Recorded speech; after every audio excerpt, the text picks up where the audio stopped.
Olá, gente. Vamos começar mais uma aula agora sobre leis ponderais, vendo hoje a chamada Lei de Proust. Este cientista francês viveu entre 1754 e 1826, portanto, ele é mais ou menos contemporâneo do Lavoisier, do Gay-Lussac, do Avogadro. O que esse cientista fez na química?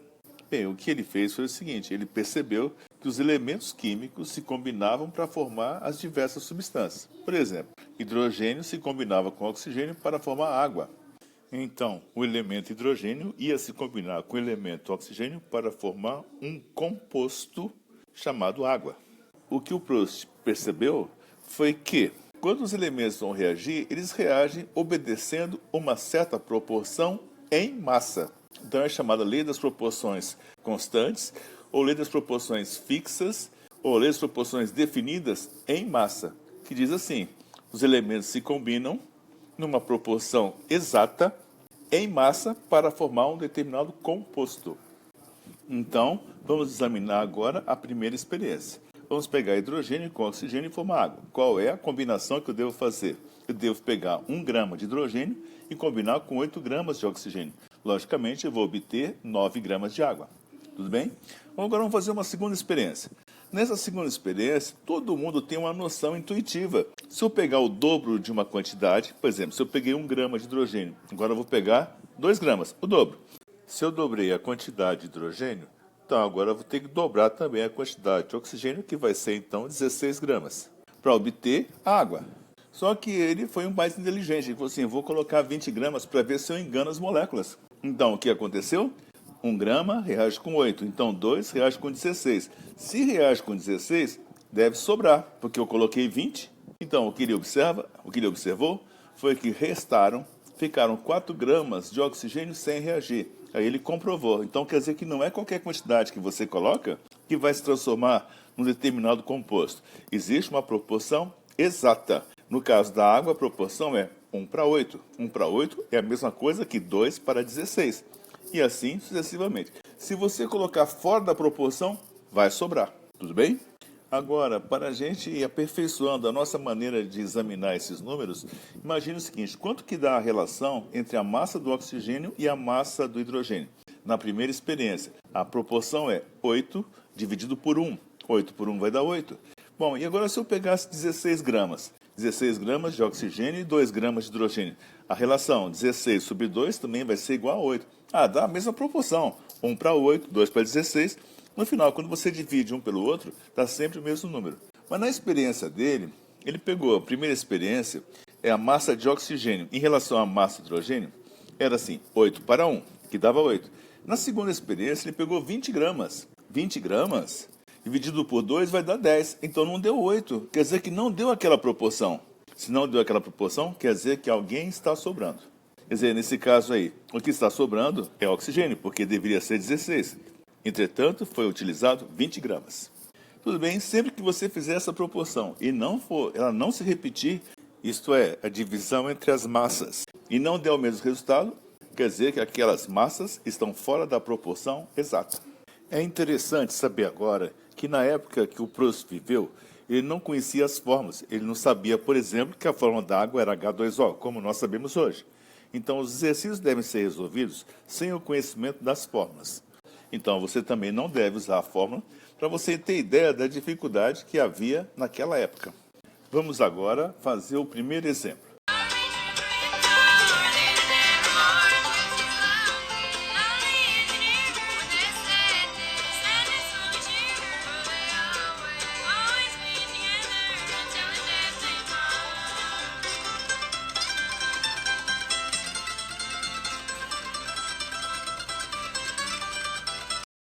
Exemplo 1, diz assim: sabe-se que a proporção exata entre a massa de oxigênio e a massa de enxofre no composto conhecido pelo nome anidrido sulfúrico, essa proporção é igual a 1,5. Então, a relação entre a massa de oxigênio e a massa de enxofre deu 1,5.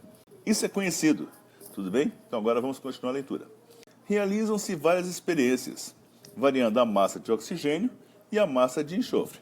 Identifique a experiência que está na proporção correta. Em qual delas o oxigênio está em excesso. Então você vai fazer assim.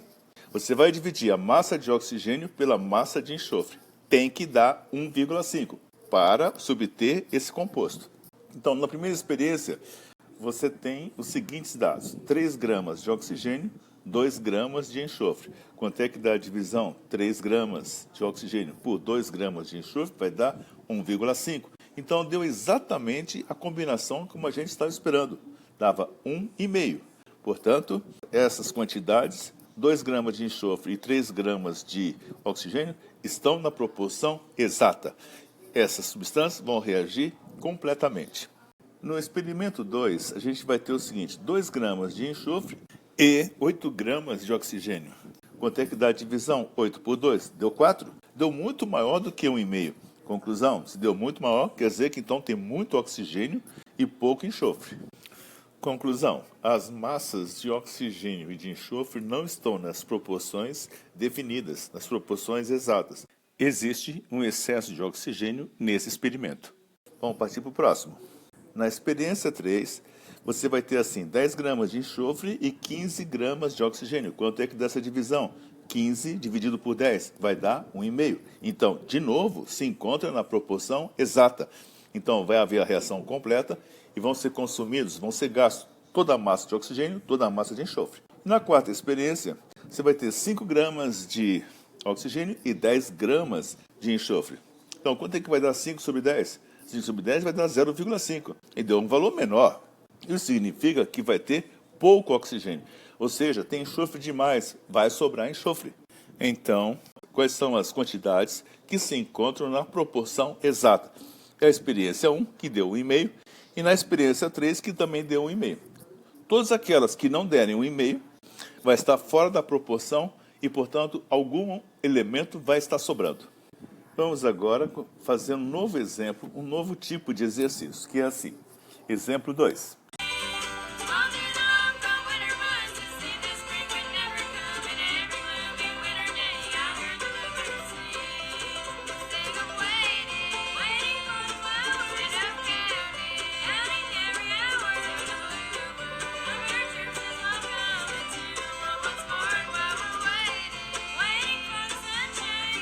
Considere 2 experimentos realizados pelas substâncias A, B e C.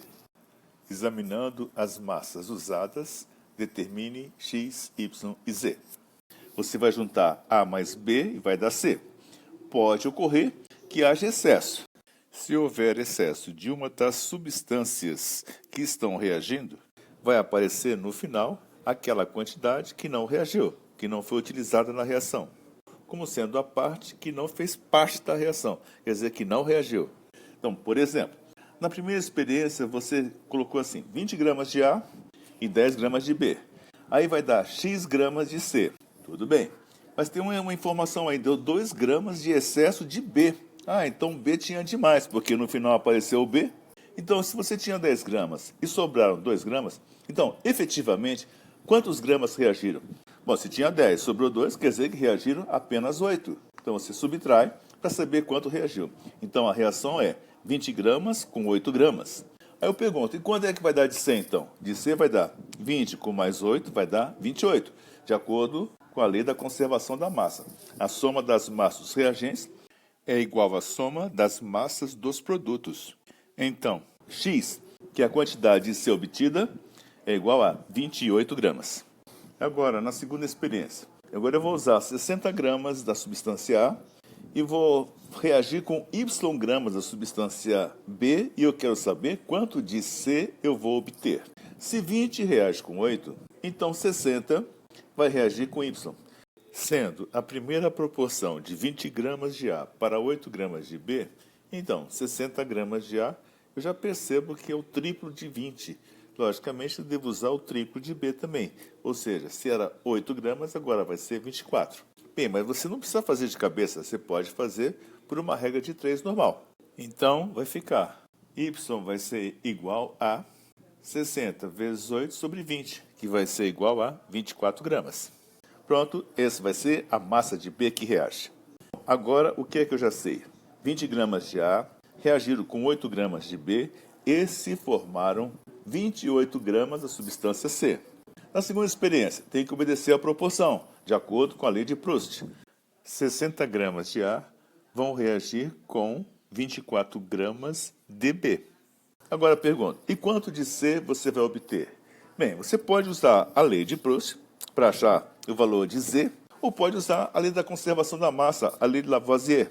Então vai dar 60 com mais 24, vai ser igual a 84 gramas. É fácil. Porém, a gente deve sempre tomar um certo cuidado para não ser enganado na proporção. Para a gente ir fechando essa lição, tem algumas pequenas observações que você deve saber. Primeira coisa, a lei de Proust foi definida para a reação entre elementos químicos. Depois se verificou que entre as substâncias compostas também poderia haver uma proporção exata. Então hoje se utiliza a lei de Proust para qualquer tipo de substância, seja elemento químico, ou seja, substâncias simples ou substâncias compostas. Ela vai funcionar. Sempre existe uma proporção definida em massa. Se você deseja fazer uma constatação da lei de Lavoisier, que é a lei da conservação da massa, imagine que você tem um frasco no formato de um Y. Então, em cada perna do Y, você colocaria a substância A, na outra perna a substância B. Fecha, aí você tem o A e o B separados. Tudo bem? Aí você emborca, vira de cabeça para baixo. Então, o que vai acontecer? O A e o B vão se encontrar e vão formar a substância C. Mas está tudo fechado. Não saiu nada, não entrou nada. Então, se você pesar as quantidades iniciais, obrigatoriamente tem que ser igual à quantidade final. É tão simples. O que o Lavoisier falou foi isso. A massa inicial é igual à massa final, desde que você tenha o recipiente fechado. Beleza. Conclusão. Para verificar a lei de Lavoisier, basta fazer uma única experiência. E, finalmente, qual é a importância de você estudar a lei de Proust? A primeira coisa importante foi o surgimento das primeiras fórmulas, já que todas as substâncias são obtidas numa proporção exata, então você pode estabelecer uma fórmula. Então, as fórmulas percentuais em massa surgiram nessa época. E outra coisa que é importante saber é que o cálculo estequiométrico, que é o cálculo das proporções, está baseado nessas observações do Proust. Tudo bem? Que é a chamada lei das proporções definidas. Para você confirmar a lei de Proust, você tem que fazer pelo menos 2 experiências. Por quê? Na primeira experiência, você descobre qual é a proporção exata. E na segunda experiência, você vai variar, para você saber se, variando as quantidades, você obtém o mesmo composto. Desde que esteja na mesma proporção, você vai observar que vai se obter o mesmo composto. Conclusão. Para constatar, para verificar a lei de Proust, você precisa de, no mínimo, 2 experimentos. Um para estabelecer a proporção e o outro para confirmar se essa proporção realmente está sendo obedecida. Vamos ver agora um terceiro exemplo.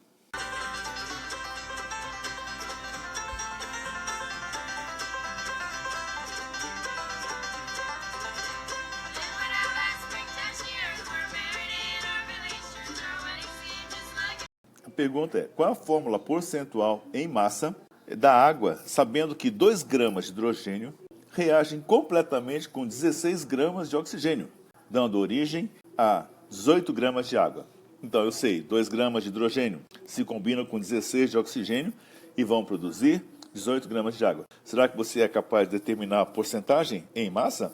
Qual é a porcentagem de hidrogênio? Você vai fazer assim. 18 gramas é a massa total, certo? É a massa da água toda. Isso equivale a 100%. Mas de hidrogênio tem quanto?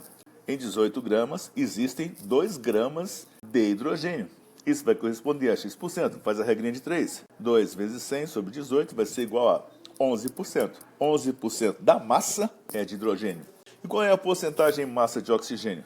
De novo, você faz assim, 18 gramas é a massa total, portanto, equivale a 100%.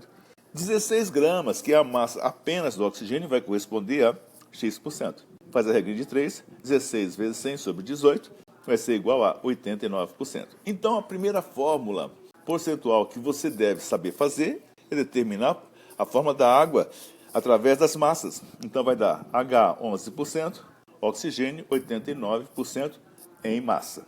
Tá bom? Agora é fazer um pouco de exercício. Bom trabalho!